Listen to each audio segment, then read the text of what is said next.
Assalamualaikum warahmatullahi wabarakatuh. Adik-adik kelas 6 yang hebat, bertemu lagi dengan channel Pak Guru Menjawab.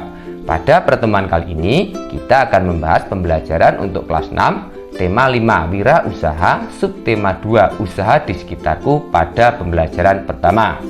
Sebelum mulai pembelajaran, siapkan dulu alat tulis dan buku siswa tema 5 kelas 6. Dan agar channel ini terus berkembang dan terus memberi manfaat, jangan lupa untuk subscribe, like, dan share. Nah adik-adik hebat, mari kita mulai pembelajaran hari ini dengan penuh semangat.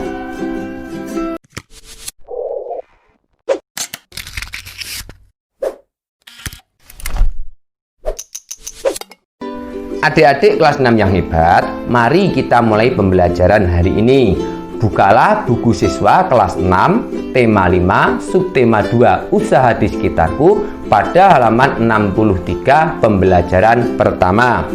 Usaha apa saja yang ada di sekitarmu? Bagaimana usaha tersebut bermanfaat untuk dirimu dan orang lain di sekitarmu? Perhatikan pada ayo mengamati.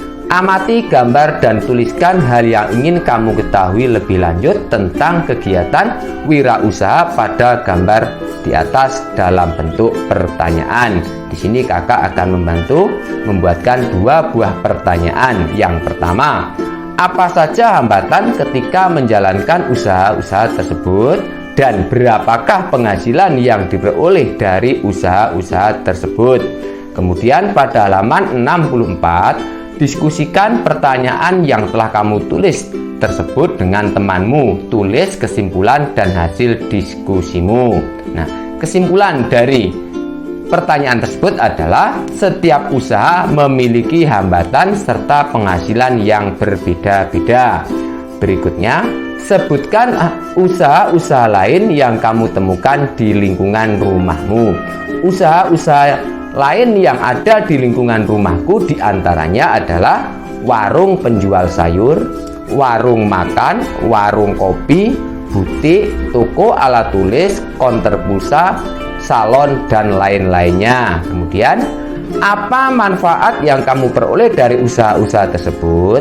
Manfaat yang saya peroleh dari usaha tersebut diantaranya saya bisa mendapatkan hampir semua kebutuhan saya lebih dekat. Kemudian pada halaman 65, perhatikan kembali gambar usaha fotokopi, pangkas rambut, dan bengkel sebelumnya.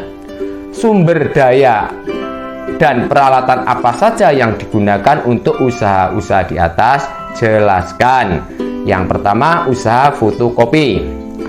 Mesin fotokopi menjadi alat produksi utama. Kertas berfungsi sebagai bahan produksi dan sumber daya manusia menjadi operator mesin fotokopi.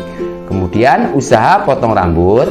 Mesin cukur dan gunting merupakan alat untuk memotong rambut. Kursi menjadi tempat pelanggan untuk duduk selagi dicukur, dan sumber daya manusia menjadi operator dari alat cukur. Kemudian bengkel, perkakas dan spare part sebagai alat dan bahan usaha, dan sumber daya manusia yang menggunakan seluruh perkakas untuk memasang spare part. Kemudian, apakah seluruh sumber daya dan peralatan yang digunakan hanya berasal dari dalam negeri? Jelaskan. Tidak, karena kebanyakan mesin fotokopi, mesin cukur, dan perkakas merupakan barang buatan luar negeri. Berikutnya, apakah ada peralatan yang didatangkan dari negara lain? Jelaskan. Ada, yaitu mesin fotokopi, mesin cukur, dan perkakas yang kebanyakan berasal dari negara lain. Nah adik-adik, kegiatan mendatangkan atau memasukkan barang dagangan atau komoditas dari luar negeri disebut mengimpor. Sedangkan kegiatan mengirim barang dagangan atau komoditas ke luar negeri disebut mengekspor. Kemudian pada halaman 67 ayo membaca. Bacalah teks dengan judul ekspor batik terus meningkat, dan pada halaman 68 bacalah bacaan dengan judul kosongan Bantul ekspor gerabah miliaran rupiah per bulan. Selanjutnya pada halaman 69, apakah kamu mengetahui komoditas lain yang diekspor dari Indonesia ke berbagai negara di lingkup ASEAN? Ya, yang pertama yaitu kelapa sawit, tembakau, kopi, karet, teh, kakao, dan tebu. Yang kedua yaitu perangkat elektronik, yang ketiga tekstil, yang keempat kulit dan produk olahan serta batu bara. Kemudian, apakah kamu juga mengetahui komoditas yang diimpor dari berbagai negara di lingkup ASEAN ke Indonesia? Ya, diantaranya adalah minyak dan gas, perangkat elektronik, garam dan gula, bawang putih, serta obat-obatan maupun peralatan kedokteran. Selanjutnya, ayo membaca pada halaman 69. Perhatikan gambar berikut. Apakah ada usaha yang menjual benda-benda berikut di sekitar tempat tinggalmu? Kakak yakin bahwa benda-benda tersebut banyak dijual di sekitar tempat tinggal adik-adik. Kemudian pada halaman 70, apakah kamu bisa memprediksi yang akan terjadi jika benda-benda tersebut didekatkan ke magnet? Tuliskan prediksimu pada tabel berikut. Perhatikan tabel yang sudah kakak isi berikut berdasarkan pengalaman dari kakak. Kemudian pada halaman 71, kita akan melakukan percobaan untuk mengetahui benda-benda magnetis dan non-magnetis di sekitarmu.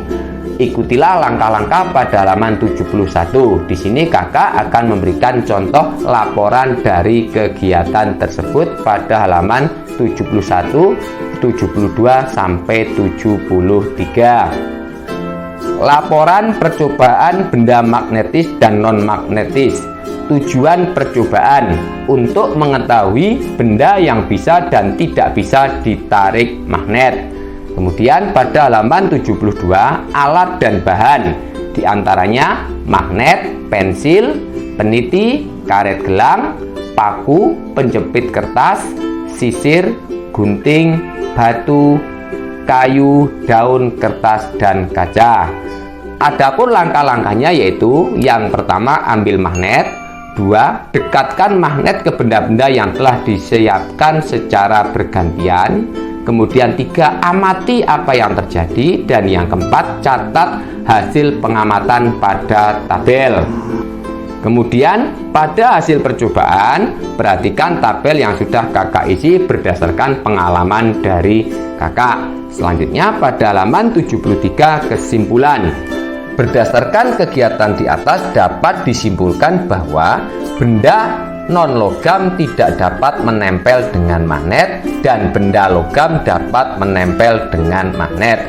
Nah, adik-adik hebat, demikianlah untuk pembelajaran kali ini. Semoga bermanfaat. Dan agar tidak ketinggalan pembelajaran yang akan datang, jangan lupa untuk subscribe, like, dan share. Demikian dari kakak. Wassalamualaikum warahmatullahi wabarakatuh.